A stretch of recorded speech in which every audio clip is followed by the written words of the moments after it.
Welcome everybody to our final plenary of the day. We are going to get started and with our introductory slides now. Hang on just a second.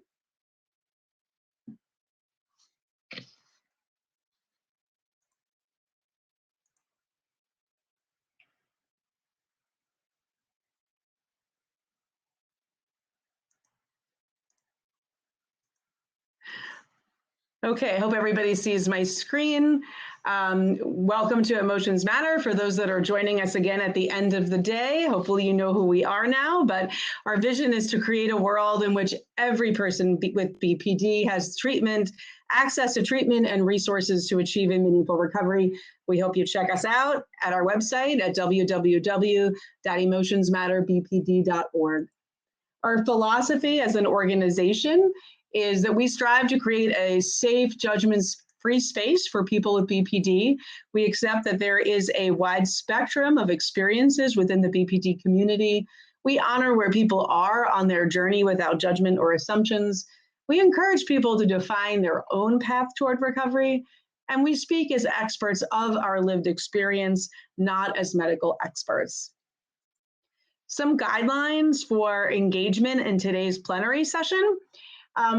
The chat will be open during the presentation this afternoon, but we do ask that if you have a question for one of our presenters, that you use the Q&A box, and those questions will be looked at the end of the session, and our moderator will draw from those questions. So please use the Q&A for any questions you might have.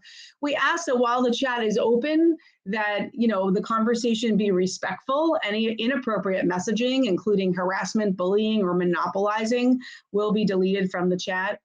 We accept difference and promote acceptance at Emotions Matter with regard to gender, sexual orientation, identity, race, ethnicity, age, religion, disability, or politics. And we asked that in the chat and that for people that are speaking, we want to avoid any explicit expressions of self-harm or trauma, which may be upsetting to others. And our panels and plenaries will be recorded and will be available after the conference. Usually our recordings from the conference are available sometime toward the middle or the end of June once we've finished our video editing. But we do ask that you take no screenshots on your personal devices of this and you use the video recordings at the end of the conference. And just a few safety guidelines and disclaimers that we read at all of our sessions. If at any time during BPD Fest you find yourself overwhelmed or struggling for any reason, we do ask that you reach out to your support system. If you experience any intense or painful emotions, feelings, memories, thoughts, or reactions based on what's shared, please participate at your own risk. Feel free to take a break at any time. And in the event of a medical emergency, including a mental health emergency, please seek care through a doctor, hospital emergency call number such as 988 or 911. And let's stop share. At this time, it gives me great pleasure to welcome our speakers for this plenary session, who are longtime friends of Emotions Matter. And you can turn your cameras on now. Dr. Lisa Johnson, or Mary Lisa Johnson, is a professor of women's and gender studies at USC Upstate, where she teaches courses on feminist disability studies, physical, psychological, and emotional, LGBTQ studies, feminist theory, and girlhood studies. Her recent article, Neo-Queer Feminism, articulates the importance of valuing perspectives on BPD derived from lived experience. Welcome, Lisa. We're so happy to have you with us today. And I'm also going to read the bio of our second presenter, Kelllyann Navarre, BA. She's a psychology and interdisciplinary studies college graduate with lived experience of borderline personality disorder, depression, and multiple other disabilities and chronic illnesses. She is currently a master's student and research study coordinator in clinical psychology, where she focuses on BPD, emotion regulation, stigma, and disability-related issues. She's a member of the Education Committee for Emotions Matter and has been involved in various roles since 2019. Kellyann is dedicated to advocating for BPD, accessible care, and social justice.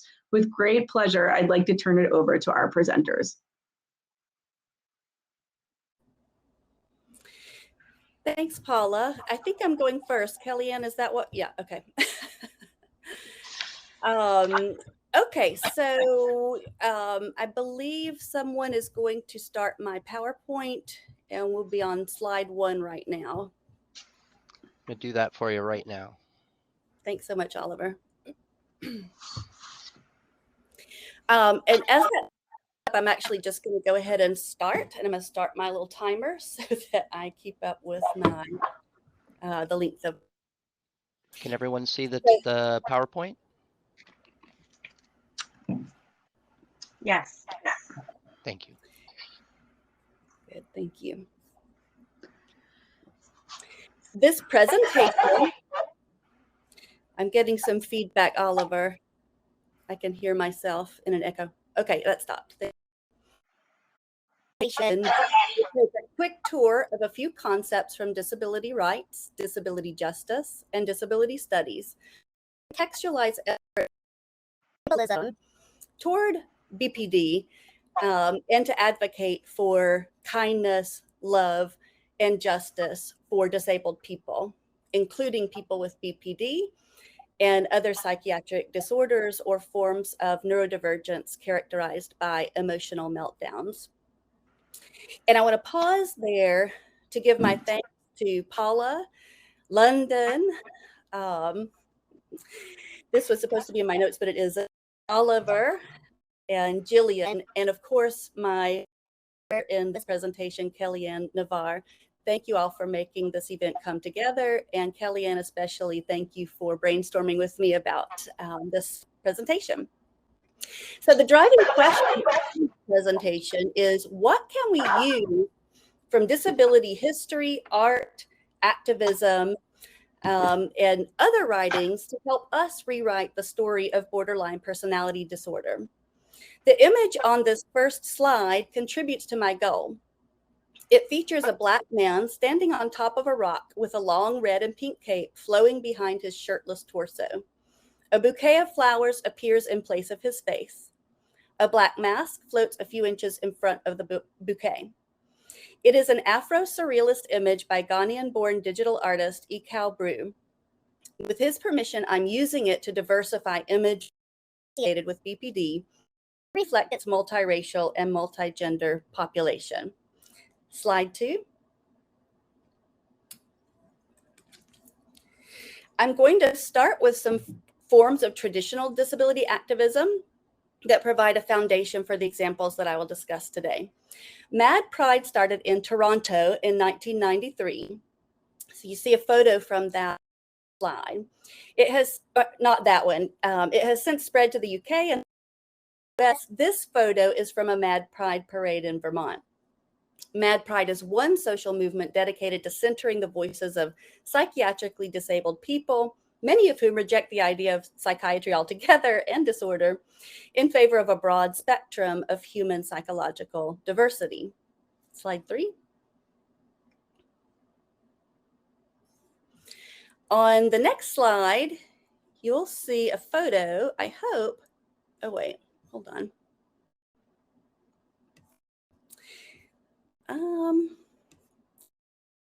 Should be slide 3. I'm going to go.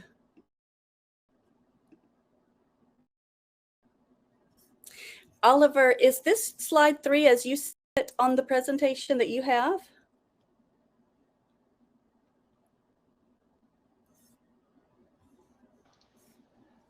That is what's coming up next in the slide roll for me. Would you like me to move it a different direction or move it back?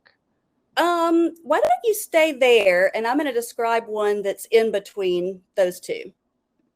Okay. Just stay right there. So on slide, what you would see if it was a photo from Emotions Matters Walk for BPD in 2022. Emotions Matter, the nonprofit organization that hosts BPD Fest, builds on this history of people with lived conditions, fighting stigma, redefining themselves in more positive terms, and advocating for social and political support for a marginalized population. In the photo, a woman holds a sign that says BPD is not manipulative, abusive, attention-seeking, dramatic, or untreatable. To her left, an older woman holds a related sign, proud of my BPD warrior. In both cases, negative cultural impressions of BPD are rejected and replaced with life-affirming words and images. So stay on that same slide. This is slide 4 for my notes anyway. So behind these marches is a history of disability rights activism. And I'm going to be on this slide for a little while, so hang tight. The disability rights movement claims space and demands access for disabled people in the public sphere. The disability rights movement has fought for equality and inclusion, using appeals to human rights and civil rights system to bring about change. On the slide are images from the Capitol Crawl in 1990. This protest action led to the passing of the Americans with Disabilities Act. This protest by wheelchair users and other people with mobility impairments involved disabled people getting out of their wheelchairs and crawling the many steep steps up to the U.S. Capitol.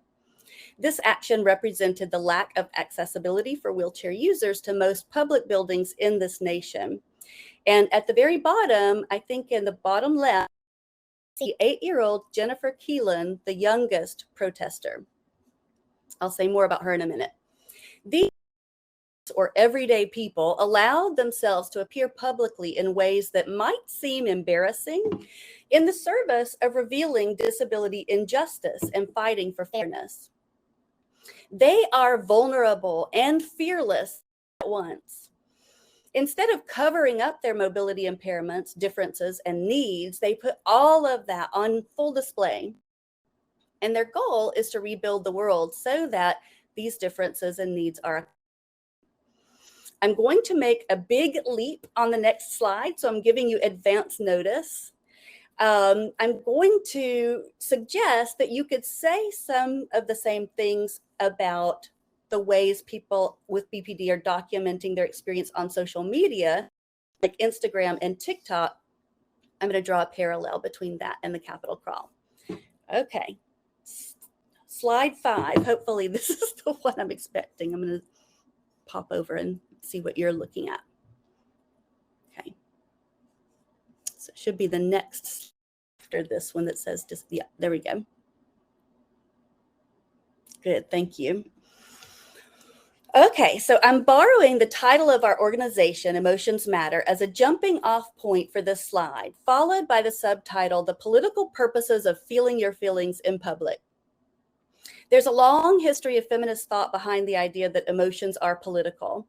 And for time purposes, I'm just marking that fact without going into detail. But I'm drawing on that history to support the idea of broadening what counts as activism beyond marches and beyond the Capitol Crawl to include social media posts of BPD episodes.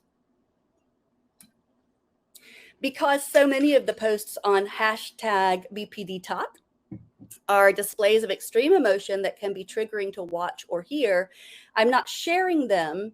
But in the top left of this slide, you'll see a screenshot I took from one TikTok video that shows a reactive episode where a young woman named Lex is crying and lamenting how much she hates having a favorite person.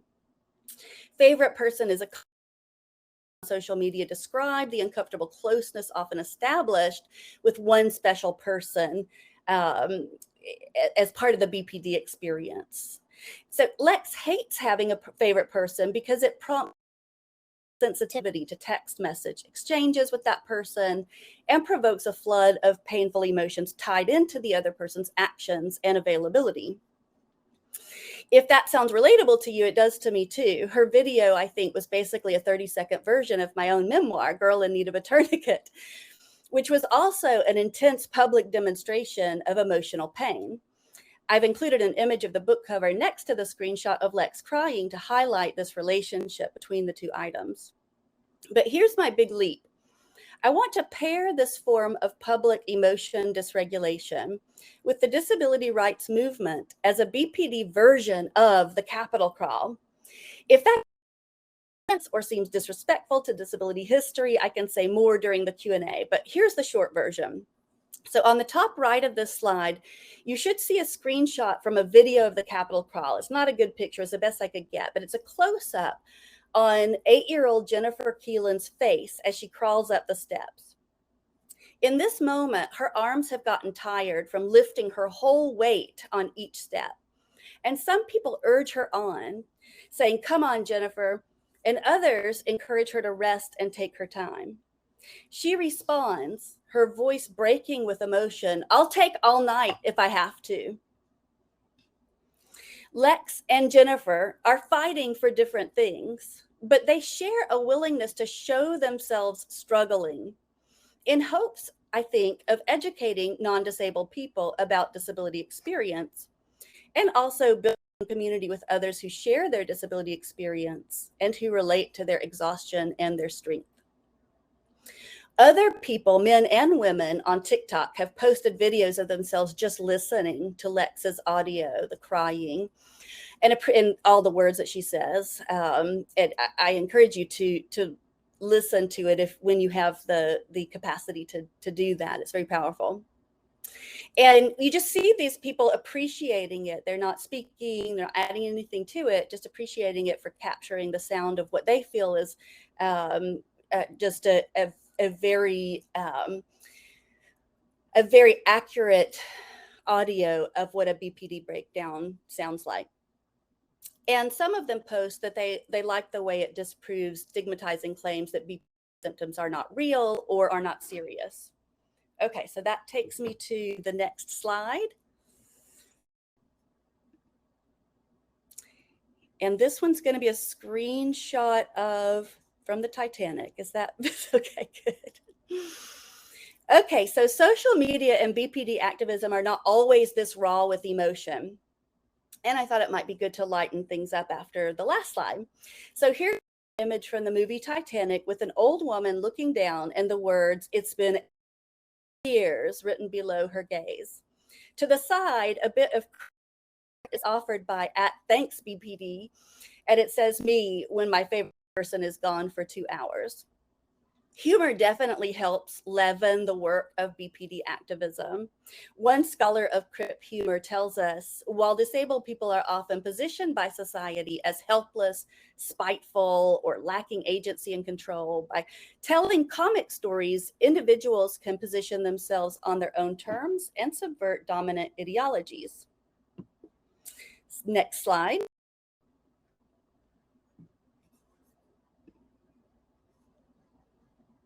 Thank you.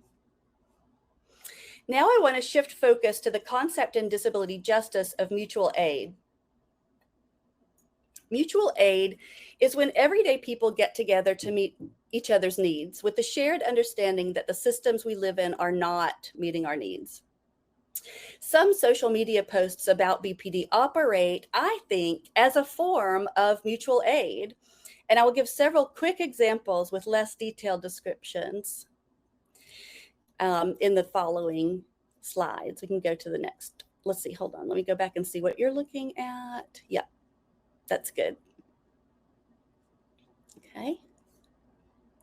So this series of posts from @YourBorderlineBestie encourages self-forgiveness as well as friendlier self-talk. And I want to suggest that these are examples of mutual aid, a kind of digital activism. The posts say, "Forgive yourself for the things you did in survival mode. And I didn't deserve the mean stuff I said to me." This education and tenderness pushes back against ableism, including against our own internalized ableism.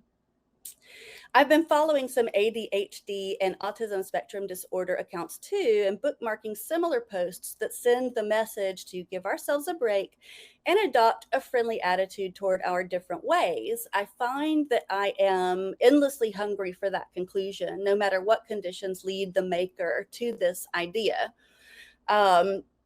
And if it seems simplistic, these posts, "Forgive yourself for what you did in survival mode," or "I didn't deserve the mean things I said to myself," if that seems simplistic, or if it seems superficial or a little too, I don't know, sugary somehow, saccharine, I just want to share that I didn't start looking at these in order to think about them analytically. I look at them to help me stay on track and not let myself get pushed too far off course of my own recovery. As I'm sure everyone listening already knows, recovery is not linear. And I think sometimes we do need to go back to the basics, like what we see in these posts from @YourBorderlineBestie. Okay, we can go to the next slide now. Mutual aid is also about giving each other reminders and support. So this list on the left of 6 reasons why someone might not be available to respond to you right away was shared on Facebook in a group called Positively DBT. And it's a simple guide for managing abandonment anxiety and avoiding the lows of emotion dysregulation. In the middle, we have another little bit of crip humor, this time shared by Shy @black.n.borderline.voice.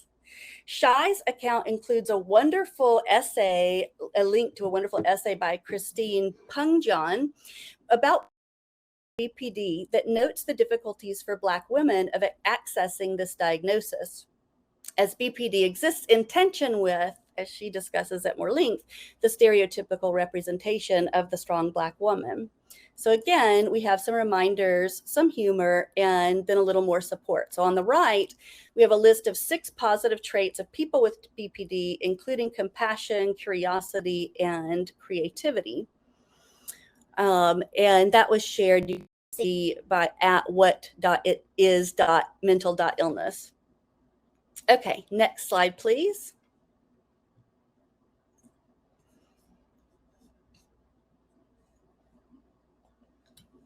Last, I don't want to end on positive traits, which was where we just left off on the previous slide, because I want to hold true to my opening declaration that you can be loved even when you lose your composure. That's the title of the presentation. Trying to bring BPD again in conversation with disability rights, disability justice, and neurodiversity. So I'm going to quickly gesture in the direction of the neurodiversity movement. There are efforts underway to reframe BPD as a form of neurodivergence. From this angle, we gain access to some of the playful ways that other neurodivergent people are generating images and language, like neurospicy, that take the sting out of discriminatory attitudes toward neurodivergent people. Even when we are dysregulated or spicy or otherwise out of sorts. Like the Mad Rights movement, the diversity movement depathologizes a range of conditions and presents them as part of a spectrum of human psychological and neurobiological difference, and makes room on that spectrum for the uncomfortable or spicy stuff. And I'll stop there and turn the floor over to my co-presenter, Kelllyann Navarre. Thank you so much.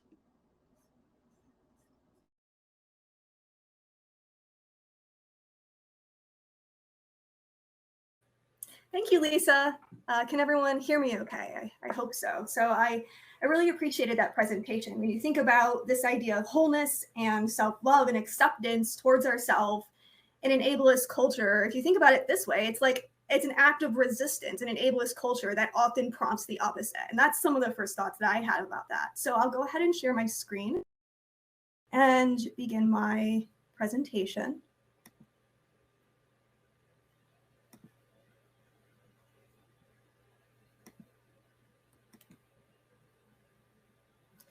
Alrighty, just give me one moment, please.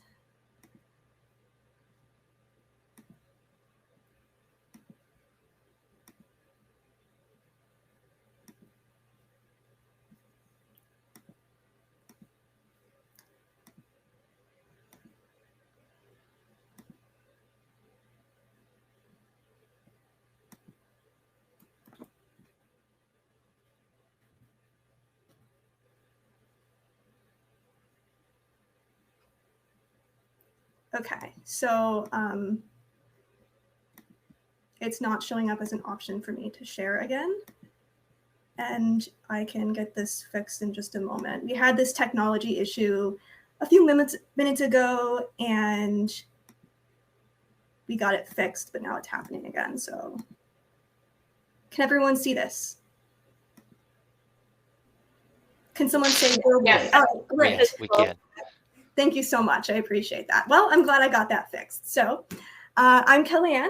I live with BPD, and I focus on both clinical psychology as well as interdisciplinary disability studies. I'm a graduate student in clinical psychology right now at Cleveland State University, and I'm really happy to be here connecting with everyone and revisiting my roots in disability community approaches. To draw off of what she has said so far, I'm going to be discussing borderline personality disorder, stigma, causes and consequences briefly, and connect this to ableism and accessibility through a disability justice lens, as well as how this relates to furthering our advocacy efforts toward understanding BPD, in that order.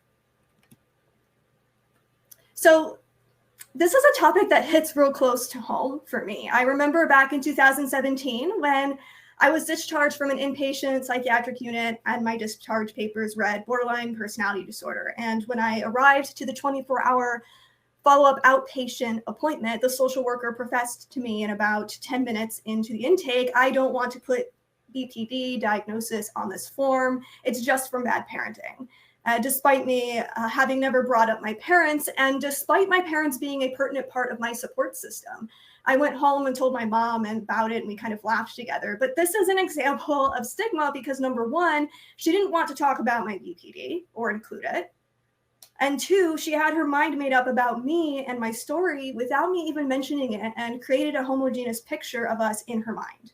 And again, years prior, I recall one of my instructors noting that those of us with BPD were, quote, beyond clinical help. So sometimes it feels like they forget there's always another person on the other side of their words. There's always another person. And stigma toward BPD, as we know, is very common. It's very pervasive, and it goes against the very tenets of disability justice. So stigma operates in a way that it creates distance between stigmatized people and others, and communicates that there is something wrong with someone that should be avoided and looked down on. It consists of things like cognitions, like beliefs and attitudes, as well as a more emotional or affective component like prejudice, and then behaviors towards others, which is discrimination. It may operate in explicit ways, like insults or damaging stereotypes, or it may be more covert or implicit, like avoidance, and the consequences can be severe. So those of us with BPD are all too familiar maybe with being presumed to be manipulative or deliberately being difficult. And these consequences are not all-encompassing consequences either. So this quote describes some of the stigma. I chose it because it reflects the pervasiveness and the systemic ways that stigma operates. It may be upsetting as a forewarning. I don't need to be a downer or start off this presentation like this, but we need to talk about it. We need to address it and how this fits into disability justice movements and moving forward in our efforts. So this is a shortened version.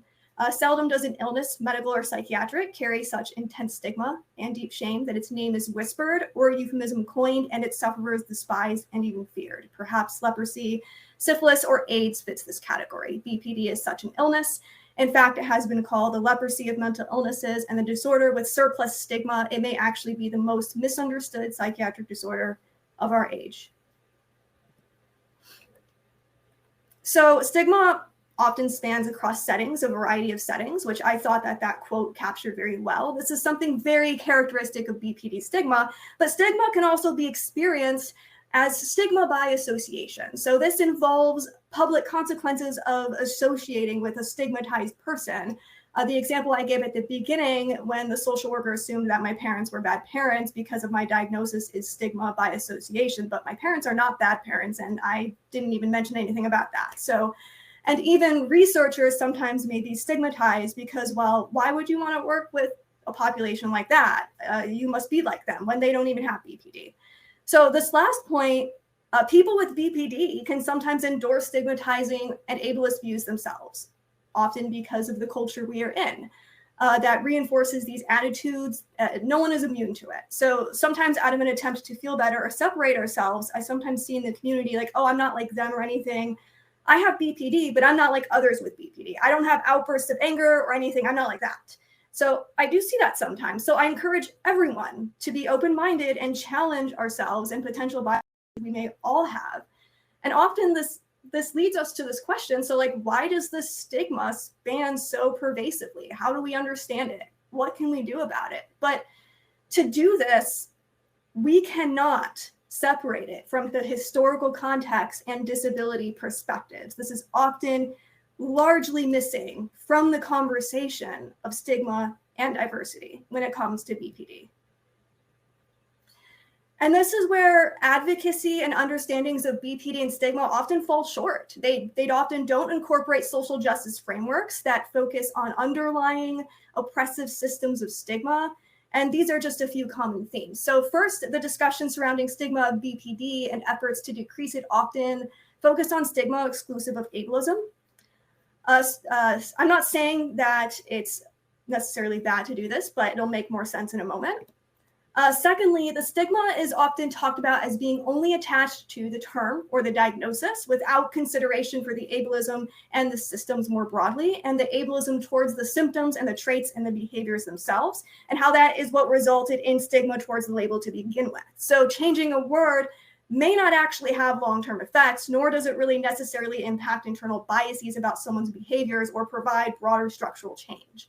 And I'm not saying that updating the term to a more accurate, modernized name would not help. That is a little beyond the scope of this discussion, but I do know that the term does have some stigma attached to it. By all means, yes, we need research on this because it's part of a larger system conceptualization, but the problem is it's often viewed in isolation. A name change doesn't provide treatment access. It doesn't provide understanding about oppressive cultures. It doesn't teach people to understand our symptoms and our experience when we self-injure or struggle with relationships. And a lot of times, these conversations are often talked about, like, what do we rename it without even including lived experience? So it doesn't necessarily provide broader structural change. And arguments to change the name as the solution are not comprehensive enough. Destigmatizing also often focuses on language. So negative language to describe BPD. Changing language can help, absolutely. I'm not saying we should use bad language, sure, but changing language without talking about the underlying belief systems and attitudes and biases that led to that may not really change the behavior.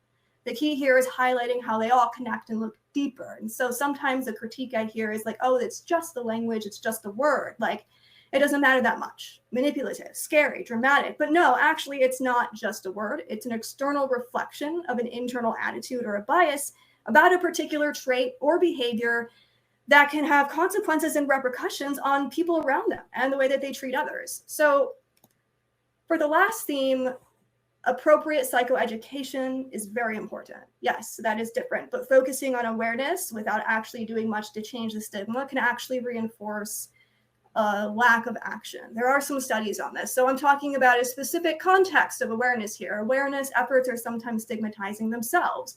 You might hear out of an attempt to destigmatize BPD, like, oh, some demonization of certain symptoms of BPD, like intense anger. There are ways of pointing out that we aren't a homogeneous group without reinforcing segregations or throwing other people with BPD under the bus who do struggle with some of these less socially acceptable symptoms, or poorly worded or ambiguous resources and websites that attempt to describe BPD, or selectively citing certain sources. These are all examples, and awareness is not necessarily the same thing as acceptance.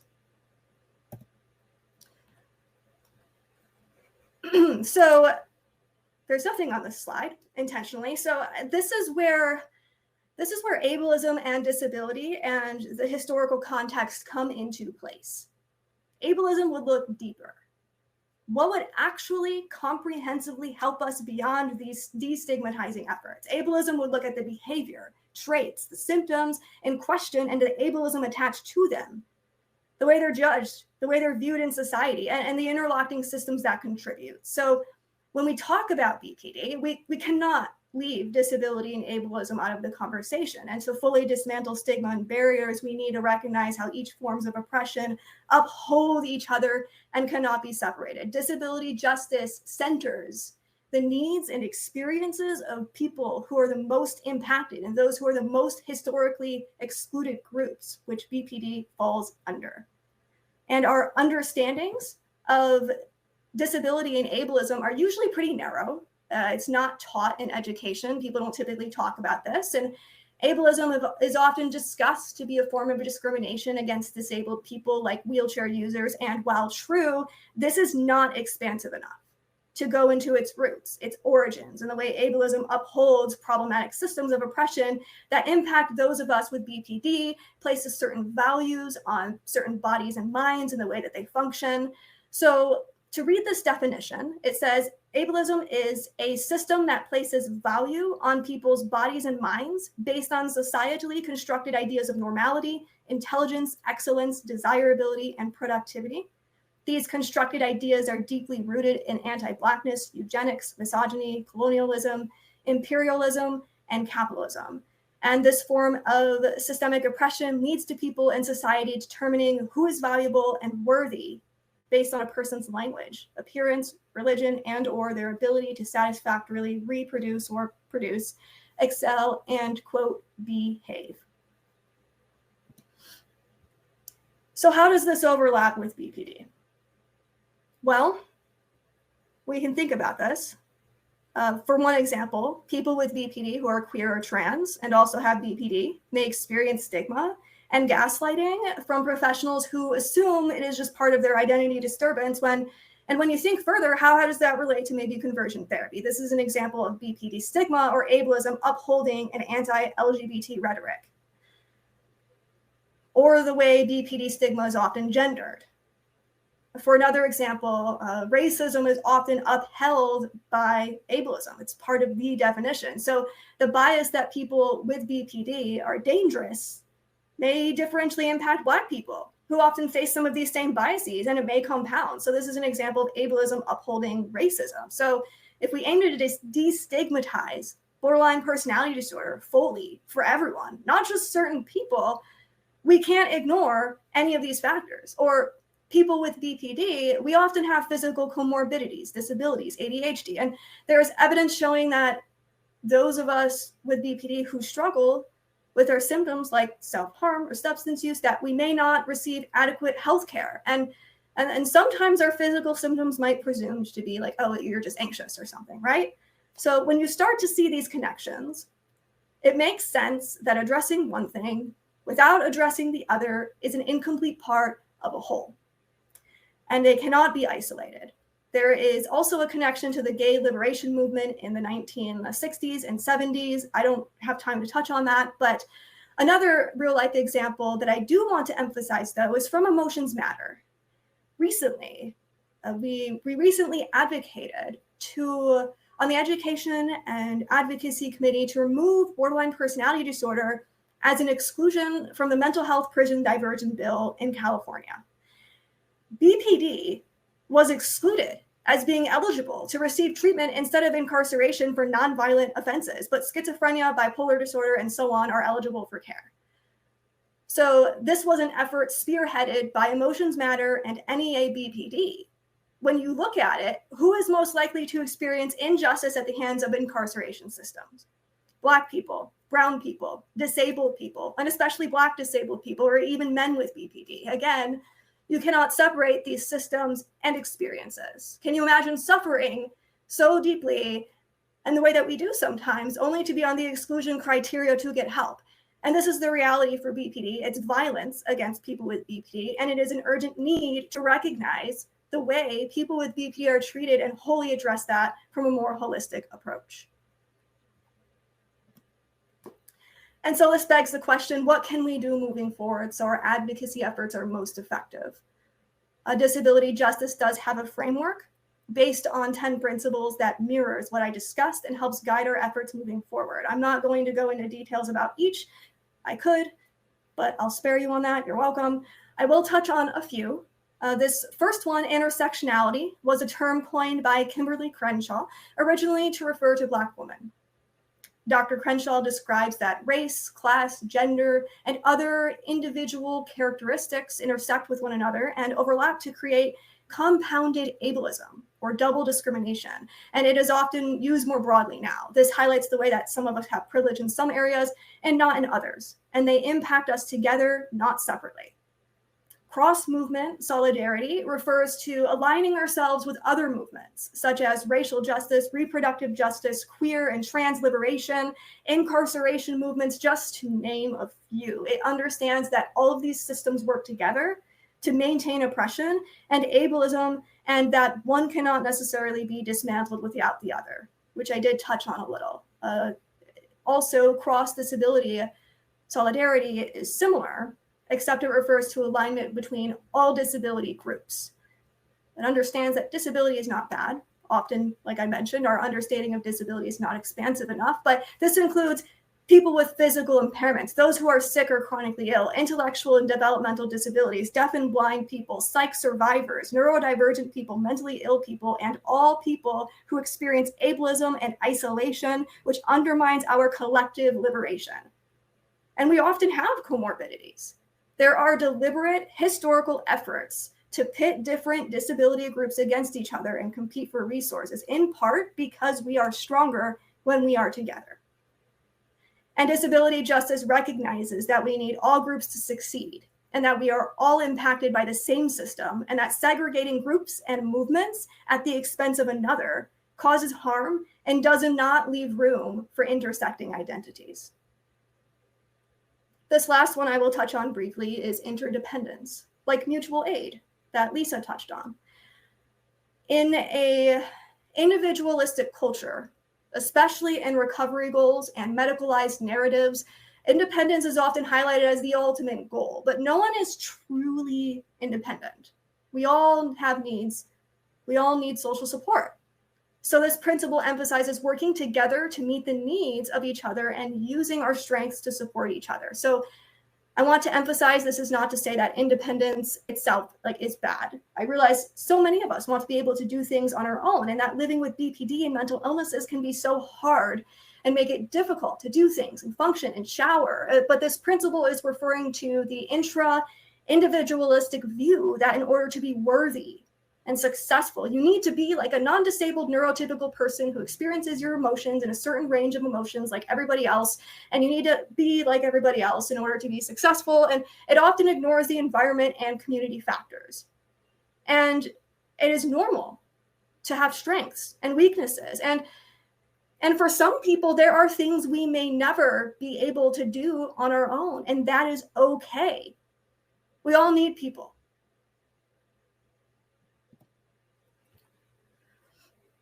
So all of this is to say that disability justice offers substantive understandings for why the BPD stigma and ableism continues to persist, and offers a framework to challenge that and break these boundaries for good. Let disability justice principles serve the basis and guide our efforts, which improve the way we destigmatize BPD and ensure it is targeting and prioritizing effective efforts for all people with BPD. There are decades of work and community efforts in each of these principles, and it's a constant learning process, which is one reason it's just so beautiful. Secondly, when you see something, say something. Don't just wait for someone else to. And I'm mostly speaking about those of us without BPD here, especially professionals. The burden doesn't fall only on us with BPD to do something. People need to use their privilege. So by being silent about it, we're sending the message to those around us that we are accepting of this stigma. Call it whatever you want. All these psych terms, diffusion of responsibility or pluralistic ignorance or groupthink or self-censorship or whatever you might, but say something. Whether that be speaking out, writing to editors, reviewers, or representatives, or in conversation, or participating in conferences like this.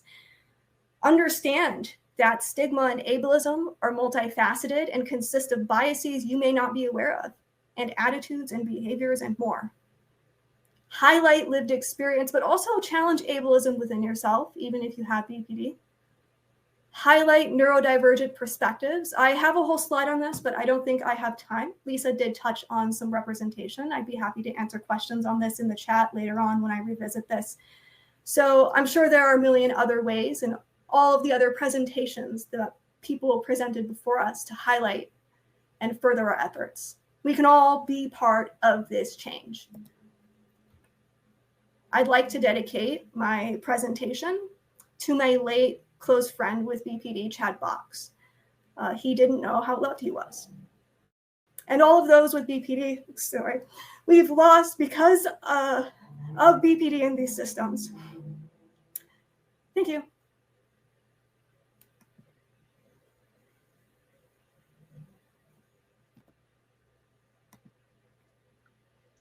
Paula, you're muted. Thank you so much, Kellyann and Lisa, for giving us so much to think about today. What an amazing presentation, challenging us to think about the role of social action and the intersectionality between the isms, and to think about how we need to build bridges with other social movements and learn from movements that have happened before us in the ways that we challenge society to think about BPD and to move forward. So we only have a few questions in the chat. And then we're going to go into our closing remarks for the conference. So let me see here in the Q&A. Someone has asked, Lisa, will you be willing to share the slides? I know there were great different social media pages that you referenced, and also images, etc. Yes, I think that would be okay. I did get permission from one of the artists represented there. That would be my only hesitation, is to just maybe consult with Paula about copyright in doing something like that. But I can surely provide a list of the accounts that I mentioned. Okay, so if you are interested in any of what was presented by either speaker, just email us at info@emotionsmatterbpd.org, and we will follow up with the presenters and explore what we can share and what we can't share after the presentation. And of course, this video will be available in about a month's time once it's properly edited, so you will be able to view it again. Somebody asks here, what are we learning about the causes of BPD? I don't know if that was necessarily the topic of this presentation, but does anyone want to comment about that?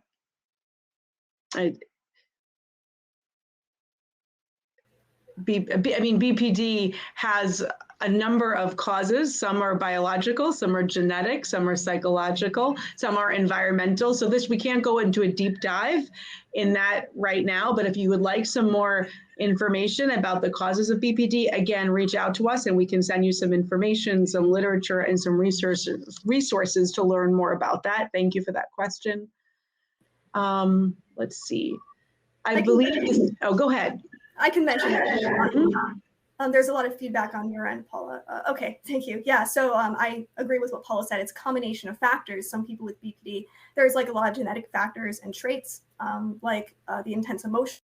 And then there's also the combination of other environmental factors. So a lot of people with BPD experience trauma. Some people with BPD haven't. So it's the combination of those things. Again, we don't have time to go into a comprehensive description and definition, but I think Marcia Linehan's biopsychosocial theory of BPD is something to look into, and something that can also actually highlight neurodiversity perspectives, because she actually integrates some of the definition of neurodiversity within her model by mentioning that people with BPD are emotionally intense individuals from birth, and that I guess I don't want to, I could rant about this forever, but I have a whole slide on this, but I can put this in the chat later. So yeah.